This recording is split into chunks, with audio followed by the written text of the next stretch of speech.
tua igreja na graça e na paz do Senhor Jesus. Amém? Amém. Convido os irmãos a abrirem nossas Bíblias em Esther, capítulo 2. Nós vamos ler a partir do versículo 12. Esther 2, a partir do versículo 12. Esther, capítulo 2, a partir do versículo 12. Todos encontraram? Amém? Amém. Diz assim a palavra de Deus, Esther 2, a partir do versículo 12. Em chegando o prazo de cada moça vir ao rei Assuero, depois de tratada segundo as prescrições para as mulheres por 12 meses, porque assim se cumpria os dias de seu embelezamento, 6 meses com óleo de mirra e 6 meses com especiarias e com perfumes e ungüentos em uso entre as mulheres. Então é que vinha a jovem ao rei, a ela se dava o que desejasse, para levar consigo a casa das mulheres para a casa do rei. À tarde entrava e pela manhã tornava à segunda casa das mulheres, sobre as vistas de Saasgás, eunuco do rei, guarda das concubinas. Não tornava mais ao rei, salvo se o rei a desejasse e ela fosse chamada pelo nome. Esther, filha de Abiail, tio de Mordecai, que a tomara por filha quando lhe chegou a vez de ir ao rei, nada pediu, além do que disse Hegai, eunuco do rei, guarda das mulheres. E Esther alcançou favor de todos quantos a viam. Assim foi levada Esther ao rei Assuero, à casa real, no 10º mês, que é o mês de Tebete, o 7º ano do seu reinado.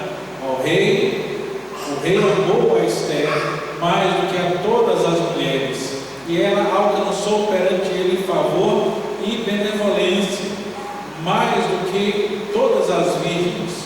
O rei pôs-lhe na cabeça a coroa real e a fez rainha em lugar de Vasti.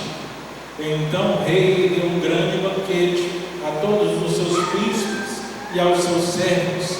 Era o banquete de Esther. Concedeu alívio às províncias e fez presentes segundo a generosidade real. Quando pela segunda vez se reuniram as virgens, Mordecai estava sentado à porta do rei. Esther não havia declarado ainda a sua linhagem e o seu povo, como Mordecai lhe ordenara, porque Esther cumpria o mandato de Mordecai como quando a criava. Até o versículo de número 20. Vamos orar? Feche os olhos comigo. Senhor Deus e Pai, nós te agradecemos, Senhor, por estarmos aqui reunidos em Teu nome, Pai. Nós te agradecemos pelas palavras lidas e pedimos, ó Pai, que Teu Santo Espírito nos ilumine para que possamos compreender a Tua santa vontade. Fala aos nossos corações, nos instrua segundo o propósito do Teu querer, Pai. Esteja conosco, em nome de Jesus Cristo, Seu Filho amado, nós lhe pedimos e agradecemos. Amém.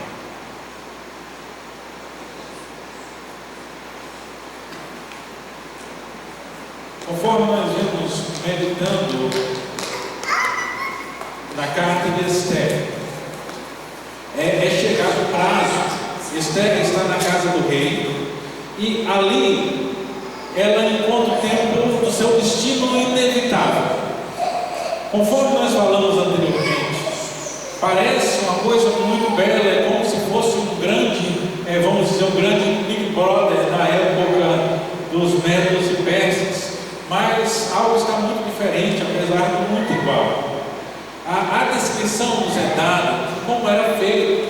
Era um grande momento de beleza, um ano de tratamento, como se fosse um grande spa. Mas também o texto não deixa de nos mostrar como era o final de cada uma dessas moças que foram presas, levadas ali não por escolha, mas porque os guardas foram buscar em todas as suas casas.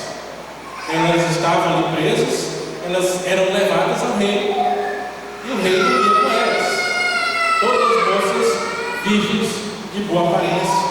E depois disso, elas passaram para uma segunda casa. Se você prestar bastante atenção ao nome de 2 homens, 2 eunucos aqui, Hegai, que é o guarda das mulheres, aquele que estava encarregado de todas aquelas que seriam as proponentes, aquelas que estavam entre a escolha para a nova rainha. E depois um outro homem é citado, que era guarda da casa das concubinas, um termo bem aparecido nos textos antigos, mas nós prestarmos atenção quando fala que Saasgaz, versículo de número 14, a guarda das concubinas, quer dizer que eram as amantes do rei. O rei mantinha um harém.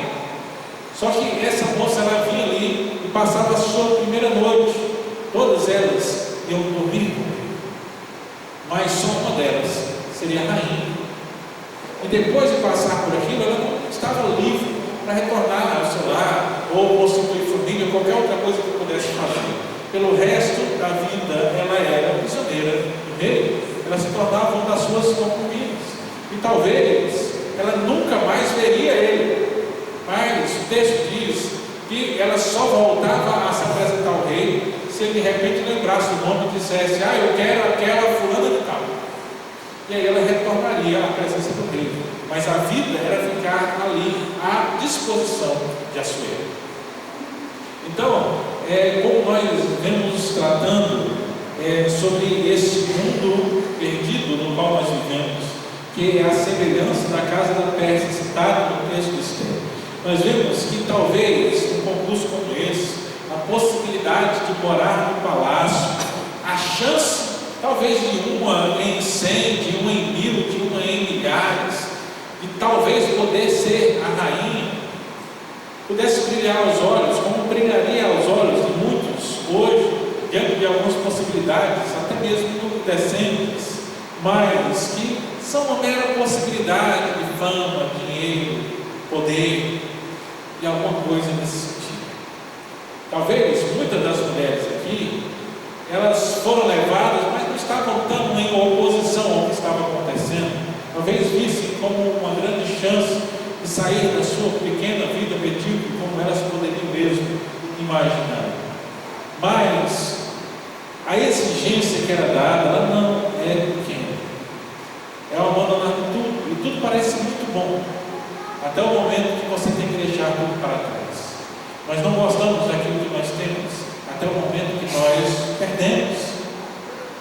Nós reclamamos da nossa casa, da comida que comemos todos os dias, das nossas companhias, às vezes dos nossos amigos e dos nossos próprios familiares, mas a reclamação ela vem enquanto nós os temos conosco. A grande questão é na hora que não temos mais. Como é que fica o nosso coração e o nosso sentimento? Porque humanamente falando, nós somos tendenciosos a só valorizar o que temos depois que nós perdemos. E aqui é a grande questão.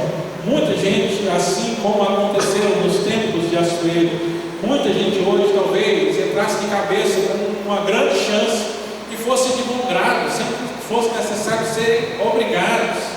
O próprio texto nos mostra, e os comentaristas chamam a nossa atenção, que não há uma menção sequer a que Mordecai tenha tido alguma atitude para tentar evitar que Esther fosse levada, mas se prepara para enfrentar essas coisas.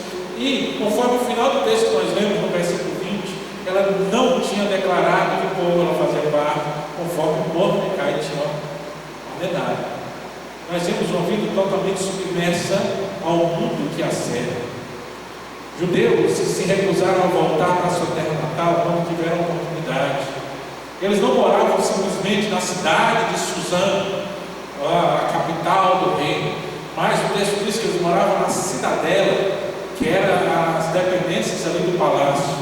Mordecai era um homem que já estava completamente acostumado com o mundo. Ele tinha um alto cargo, ele tinha influência, ele podia rodar ali as portas do palácio, da casa das mulheres. O texto do versículo 11 que nós lemos semana anterior fala que ele ficava passando por ali para tentar encontrar notícias sobre Esther.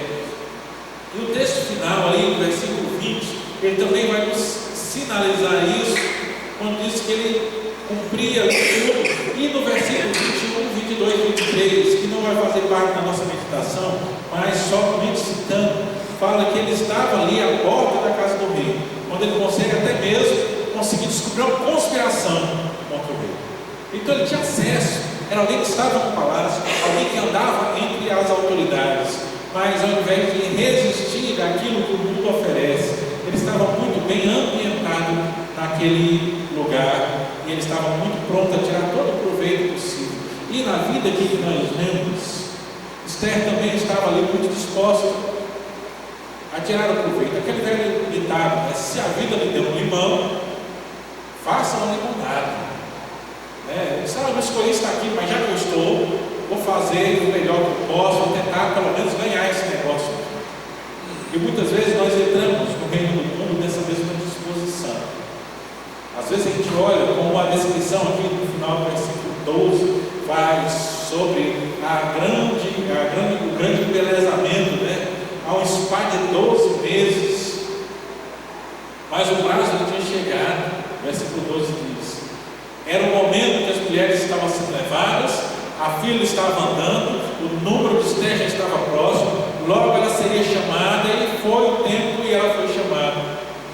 Muitas vezes, ao nós lermos o texto de Esther, nós paramos aqui no embelezamento. Olha, 6 meses com óleo do milho, 6 meses com especiarias. Nossas irmãs aí, de vez em quando, vai no salão, né? Tem aqueles tratamentos que você paga aí, uma quantia bem considerável para poder fazer alguma coisa no cabelo, algum tratamento, uma drenagem linfática, qualquer outra dessas coisas que aparecem por aí, né? Se gasta muito com isso. Imagina isso aqui, 6 meses de um tratamento, 6 meses do outro, totalmente, um ano totalmente em imersão, um grande tratamento de beleza, e parecia algo maravilhoso.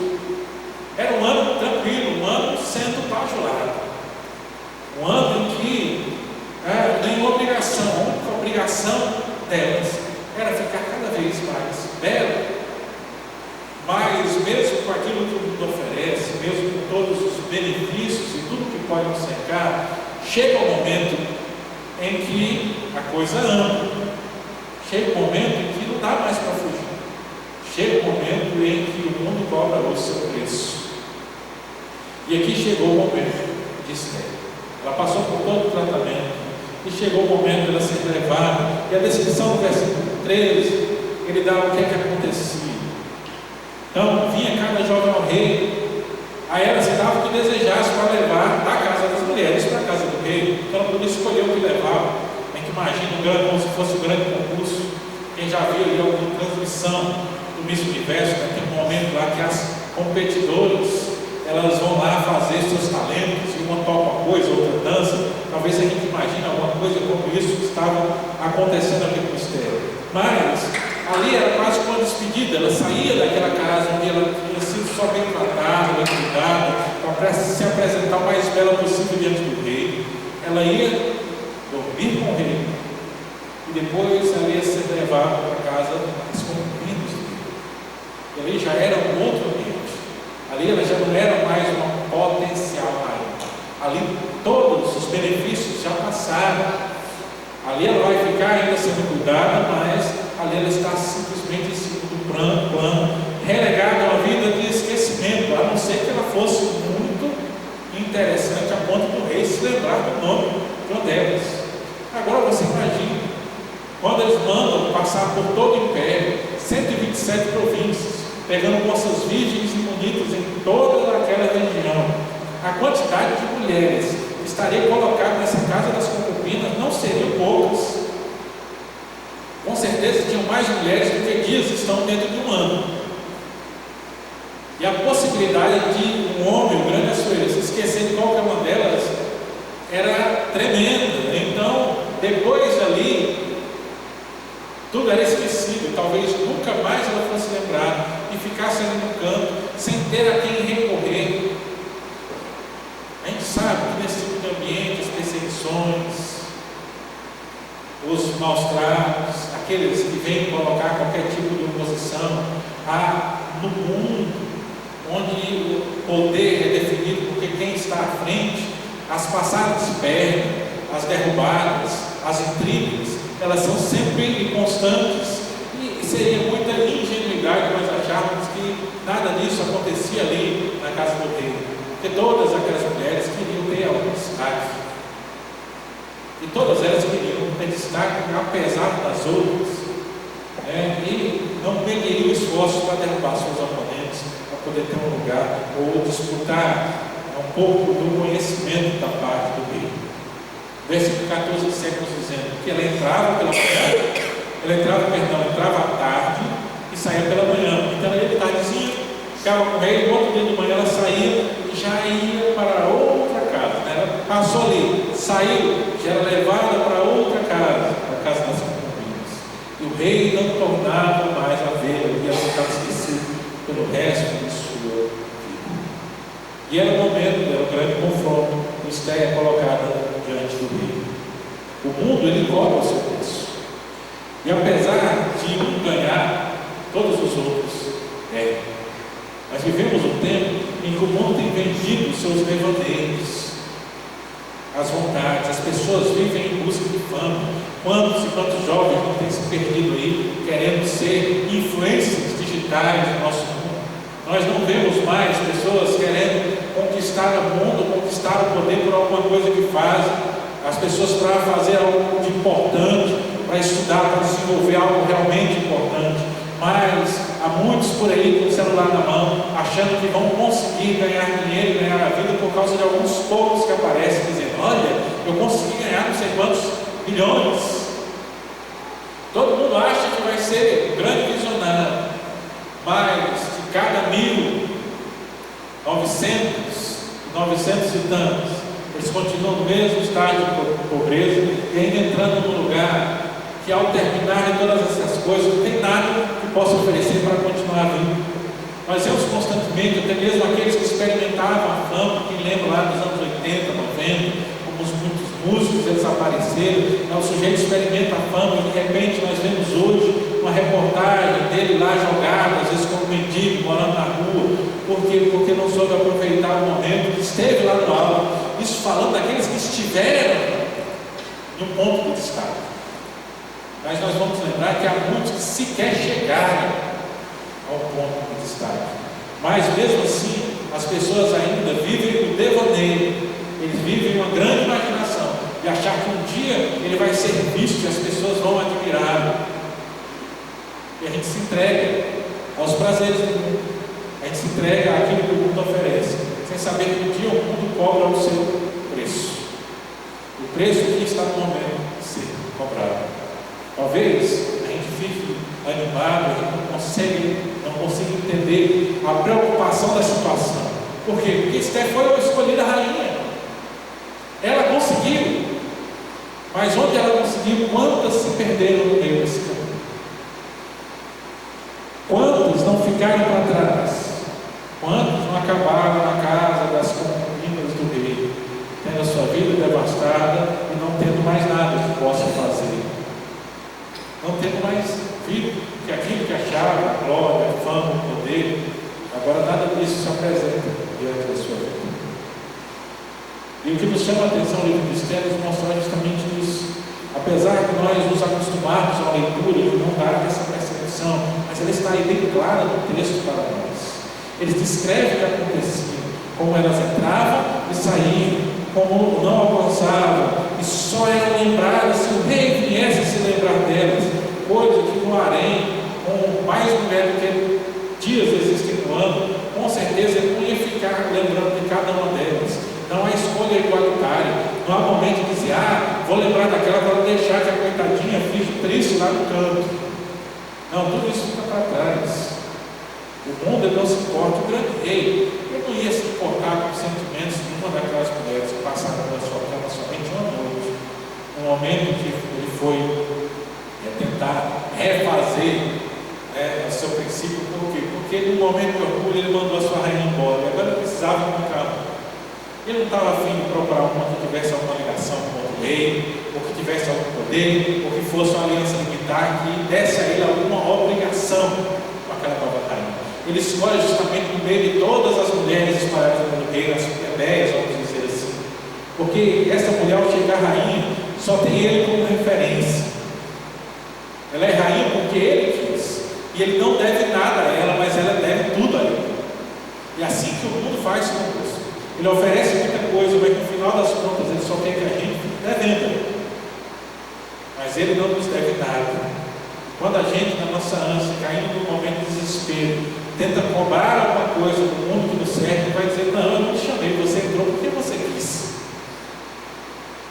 Agora aguente as consequências das suas escolhas.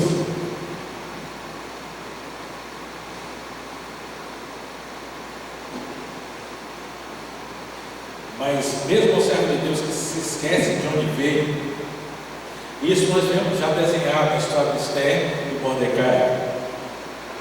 Dois judeus que já não carregavam nomes de judeus, apesar de Esther ainda ter seu nome, talvez dado por seus pais, de Hadassah. Mas Esther não declarava para ninguém o seu nome, não dizia que era Hadassah. Para ali, para a Pérsia, ela era Esther, disputando o reinado. Mas mesmo para eles que deixaram de trás a sua identidade, que não tiveram identificação nenhuma, que não se negaram a comer as comidas do rei, como Daniel lá atrás, na história que nós vimos, se recusou, que não se recusaram a se ajoelhar perante o império, como Sadraque, Mesaque e Abednego, companheiros de Daniel, se recusaram registrados no livro de Daniel. Eles estavam ali completamente invisíveis e ninguém sabia de que lugar eles eram. Mesmo com essas pessoas, deixando Deus tão de lado, Deus ainda tem misericórdia do coração. O versículo número 15 diz: Esther, filha de Abiail, filho de Mordecai, que a tomara por filha quando chegou a vez de ir ao rei, nada pediu, além do que disse regar. Você vê que Esther era muito inteligente, muito hábil no jogo do poder. Ela conquistou o eunuco do rei, que era o guarda das mulheres. Ele sabia muito bem o que é que o rei gostava, o que é que o rei não gostava. E aí, quando ele dá a instrução, ela tem perfeitamente a instrução. E ela vai ao encontro do rei. Só que a palavra diz que Esther alcançou o favor de todos que haviam. Versículo de número 15. No 16, fala que ela foi levada à casa real. No 10º mês, que é o mês de Tebete, no 7º ano do seu reinado. Isso vai colocar toda essa história 4 anos depois do banquete que nós vimos no começo do livro. Já havia uma campanha militar, as coisas já tinham perdido, eles estavam de volta, mas o versículo 17 diz que o rei amou a Esther mais do que todas as mulheres. E ela alcançou favor perante ele, benevolência, e mais do que todas as virgens, o rei pôs na cabeça a coroa, a fez rainha em lugar de Vasti. Então, mesmo quando nós desobedecemos a Deus, Deus ainda é misericordioso para conosco. Agora, a misericórdia de Deus, ela vem sobre nós porque a chuva cai sobre justos e injustos. E porque Deus tem planos na nossa vida, planos do nosso propósito. O risco que Esther correu era real e evidente, mas muitas vezes nós ignoramos. E às vezes dizemos: mas deu certo para ela? Deu, ela foi feita rainha. Mas a rainha Esther, ela tinha a possibilidade, ela tinha a liberdade de ser Hadassah. Ela tinha a liberdade de poder dizer que o povo pertencia, ou isso era um tabu diante do seu conhecimento, diante dos conselhos que ela recebeu. Ela foi feita rainha, porque Deus foi ainda benevolente, mas principalmente porque Deus tinha um propósito para isso com todas as coisas. Quando nós lemos lá o versículo 21 a 23, ele fala da denúncia de Mordecai ao rei. Esse é um ponto aqui que a gente não vai fazer meditação sobre ele, mas ele vai ser importante nós lembrarmos um pouco mais à frente, porque aqui Mordecai ele vê e ele faz saber ao rei, e aí ele salva a vida do rei. Só que o versículo 22 diz que ele, sabendo, ele revelou isso à rainha Esther, e Esther disse ao rei em nome de Mordecai. Então eles tinham acesso, mas o versículo de número 20 diz que ela não tinha revelado a sua linhagem e o seu povo. Então, o que acontece, isso aqui é bom se lembrar, porque já nos tempos de Jesus, muitos judeus confrontaram o seu ensinamento, porque havia um entendimento comum ali no primeiro e segundo século, de que se eu estou bem, se eu estou financeiramente abastado, se eu não enfrento dificuldades, se a minha vida ela tem progredido, é porque Deus gosta de mim. Muitos desses se apresentaram perante Cristo. Por isso aparece o jovem rico e a gente não entende. Quando ele confronta, ele diz: não, vai e vende tudo que você tem. Porque para ele, se dissesse: ah, não, eu sou uma pessoa abençoada, desse mesmo modo, há muitas pessoas que afirmam-se cristãos e pensam que estão bem com Deus simplesmente porque sua vida não está enfrentando grandes problemas. Não, a vida está boa, eu tenho uma boa família, meu financeiro está andando corretamente, eu tenho progredido, eu tenho conseguido juntar patrimônio. Então isso quer dizer que Deus não está bravo comigo.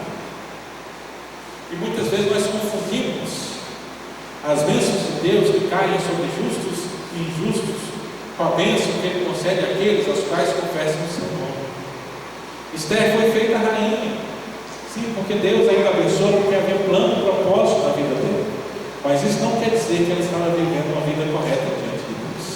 Assim, nós muitas vezes passamos por momentos bons, a nossa vida muitas vezes progride, muitas vezes nós temos encontrado favor, a gente está tranquilo, né? Na palavra ela fala de um sujeito que chama um sujeito nédio. Eu gosto desse termo, porque ninguém, às vezes a gente lê uns negócios na Bíblia que não compreende. Quando fala lá que o ímpio ele anda nédio, o termo nédio na Bíblia significa aquele sujeito que cria uma barriguinha. Naquele tempo, você ter barriga era dizer que você era rico. É porque o pobre não tinha barriga, não tinha comida. Então, aí eles usavam roupa que ficava um pouco aberta, né? E aí eles passavam, eles usavam óleo como se fosse hidratante, né? Então ficava aquela barriguinha redonda assim, aparecendo, brilhosa, que a gente queria dizer: olha, tá vendo? Ó, ele está gordo porque ele está comendo bem. Ou quem nunca viu, eu me lembro que antigamente o pessoal na roça, né? Quando eles viam assim alguém, e para os meninos não tinha problema, geralmente as meninas que sofriam com isso, né? Chegava assim, o pessoal mais da roça assim, e via o menino e falava: oh, essa menina está bonita, está gorda, ó. Aquele é um sinal que estava bem antigamente. Hoje em dia, você falar isso é o desespero. Mas naquele tempo era assim. Então o sujeito acha que ele está bem, está gordo. A palavra dizia que o sujeito está lá expondo, está bem alimentado, engordando, e acha que está bem, mas não está bem diante de Deus. Porque às vezes Deus deixa que o ímpio ele prospere no seu mau caminho, só para testar se há alguma consciência no seu coração.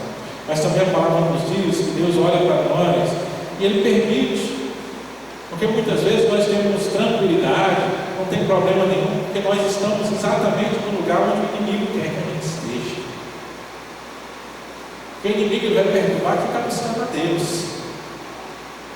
Mas quem não está buscando a Deus, não deixa ele bem, porque se ele está bem, se ele não passa dificuldade, ele não vai buscar Deus. Então deixa lá, e muitas vezes nós estamos nesse limbo aí, nesse meio termo, e as coisas estão acontecendo, nós ficamos meio de lado, estamos indo bem, estamos prosperando, e acha que Deus está muito feliz com a gente, mas como nós estudamos hoje pela manhã aqui na escola dominical, né?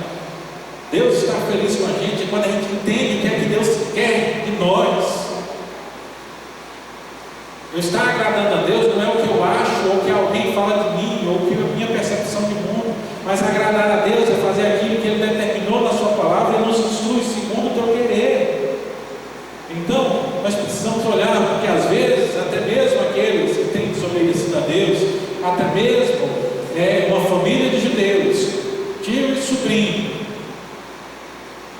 que se esqueceram de Deus, não quiseram voltar para Jerusalém para adorar, não quiseram retornar ao seu povo, mas estavam confortavelmente vivendo no mundo da Pérsia. Ainda assim, eles conseguem alcançar um progresso no reino no qual eles escolheram para estar. Mas o progresso vem da parte de Deus também na forma de permissão. Vai chegar um momento que Ele vai dizer: e aí? O que é que você quer? Qual é a sua escolha? Você vai permanecer no mundo ou vai abrir mão do mundo para poder ter a eternidade? E Deus chega um momento de fazer essa cobrança. Infelizmente, o texto que nós estamos lendo, Ele não vai fazer essa cobrança ainda agora, mas eu preciso lembrar dessa percepção, para a gente não sair aqui desses poucos versículos achando: não, estava tudo bem. Não, não estava tudo bem. Não estava tudo bem. Por quê? Porque eles não estavam no propósito de Deus. Versículo 18, a última parte do texto. Então o rei deu um servos era o banquete de Esther. Concedeu alívio às províncias e fez presente segundo a generosidade real. Quando pela segunda vez reuniu as virgens, Mordecai estava sentado à porta do rei, e Esther não havia declarado ainda a sua linhagem no seu povo, como Mordecai lhe ordenara, porque Esther cumpria o mandato de Mordecai, quando a criava. O livro de Esther ele foi discutido muito tempo se deveria ou não deveria fazer parte da Bíblia. A grande questão é que nós não encontramos uma referência ou muita coisa a respeito de Deus no livro de Esther. É uma história. E Deus ele não está latente, não está no que se pode ver, ele está aqui por trás, comandando toda a história. Nós vamos perceber isso com o passar do tempo.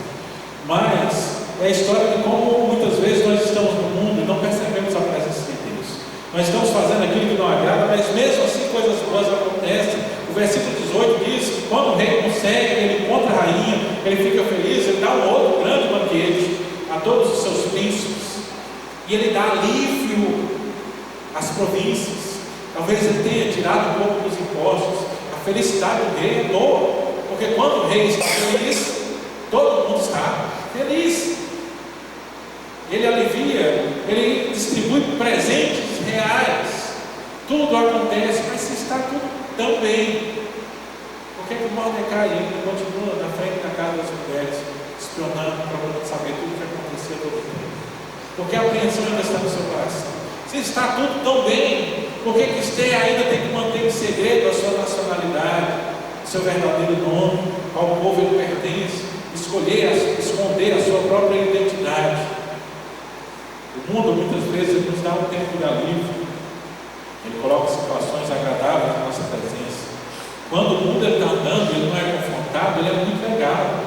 Como nós conhecemos muitas vezes, às vezes, pessoas que estão diante de nós, que não gostam da nossa fé, eles não gostam do nosso Deus, eles não gostam do nosso Cristo, mas quando você não confronta, quando você não fala, quando você não cutuca ele, quando você não se pronuncia, quando você vive como se não conhecesse a Deus, não reclama de ninguém, está tudo bem, as pessoas ficam bem, ela lhe dá um chocolatinho presente de vez em quando, ela lhe trata muito bem, enquanto você não confronta os seus erros e os desvios da sua vida. E essa é a grande ciranda do mundo no qual nós vivemos. Às vezes vem até alívio, nós discutimos, de repente entra um governante que está fazendo as coisas boas ou não. Às vezes, nosso emprego, aquele chefe, ele dá uma promoção e diz: não, as coisas estão indo bem. Às vezes, o supervisor ele fica mais mansinho, ele não fica pegando no nosso pé, pensa: não, finalmente Deus está me abençoando. Mas na verdade, são coisas que acontecem no mundo e não tem muito a ver com a nossa fé, não tem muito a ver com quem nós somos. Tem a ver com nós nos esquecermos de quem nós somos. Porque é isso que acontece com nós. A gente se esquece, a gente vive, mas mesmo que a gente diga: eu estou bem, mesmo que a gente fique assim, tão achando tudo tranquilo, ainda lá no fundo, a exemplo do Mordecai, no versículo 19, nós ainda temos a orelha um pouco perto, ainda há alguma coisa que confronta o nosso coração. Porque mesmo o ímpio, mesmo aquele que não conhece a Deus, ele vive com seu coração em angústia. Porque como nós fomos criados, diz a primeira pergunta do nosso catecismo, nós fomos criados para glorificar a Deus, para ter prazer na sua presença. Quando nós vivemos aquilo que nós não fomos criados, nosso coração não descansa, ele não está totalmente em paz. Sempre vai haver um sentimento de inadequação, que a gente insiste em se esquecer, que as pessoas muitas vezes enterram embaixo da bebida, enterram embaixo de prazeres, enterram embaixo de festas, dos ambientes, de amizades que validam aquilo que se faz, mas o sentimento ele continua lá enterrado. E o objetivo de nós lembrarmos isso aqui não é terminar essa meditação, esse pequeno trecho do ministério, tentando deixar somente uma pulga atrás da orelha, dizendo: nossa, o pastor estava falando tanta coisa, mas no final ele coloca a gente que é para poder a gente não sentir bem, a gente sair meio com a dúvida, com o coração meio amarrado. Mas o objetivo não é você sair simplesmente com o coração amarrado daqui do nada, mas é nós lembrarmos que esse sentimento ele está lá, e não é para poder tentar fazer você se sentir desconfortável, mas eu quero lembrar que há um modo desse sentimento sair de lá. Só que ele não é no lugar que normalmente nós gerar esse sentimento de inadequação que está no coração do homem, porque ele está vivendo aquilo que não foi criado para viver. É só quando nós nos voltamos para aquele que nos criou. A gente deixa de dar importância para o mundo da peça do ser. E apesar de nós vivermos aqui, temos que nos adaptar a algumas coisas para conseguir sobreviver, mas nós entendemos que nós não pertencemos a esse lugar. Não é o objetivo do crente ou da crente, exemplo de Esther, não é o objetivo de querer participar do concurso para se tornar a rainha do reino pagão. Deus tem um chamado um maior de santidade a cada um das igrejas. Não é o objetivo dos homens ver como Mordecai tem um grande emprego estatal, ser um cara bem visto, que tem entrada e saída dos palácios reais do governo, mas ele tem um grande propósito a nosso favor, muito maior do que isso. E a inadequação que é demonstrada por Mordecai repetidamente, quando diz que ele continuava na frente da casa das mulheres para tentar saber notícias de Esther, mostrando uma preocupação que não saía do seu coração. Esse sentimento só vai sair não no momento em que nós temos o controle do mundo que está ao nosso redor, ou quando nós estamos tão adaptados que as pessoas elas já não vão mais nos tratar mal. Mas é quando nós aprendemos que esse sentimento só vai subir do nosso coração quando nós descansarmos do Senhor.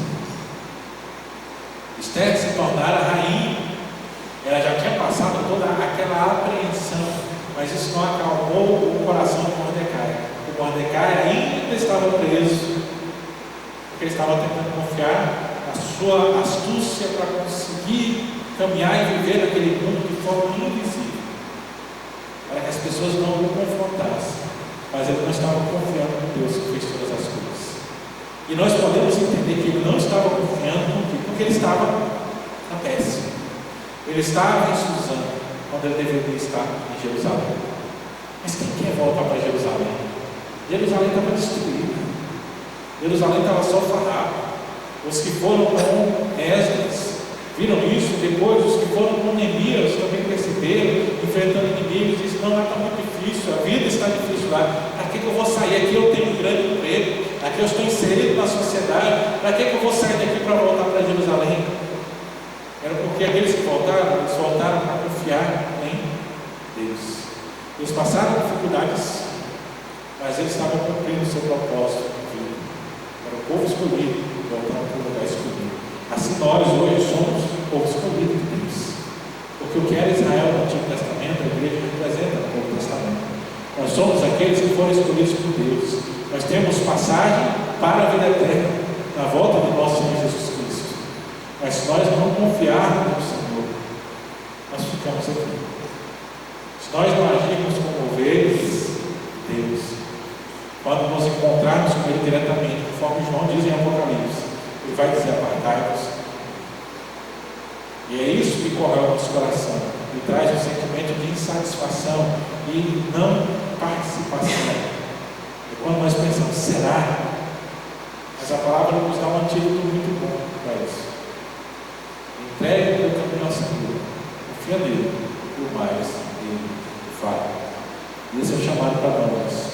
Apesar de às vezes a gente não conseguir alcançar os grandes postos, como Esther conseguiu, coroa de rainha, mas ainda assim nós precisamos saber que nós não pertencemos a esse mundo, nós pertencemos ao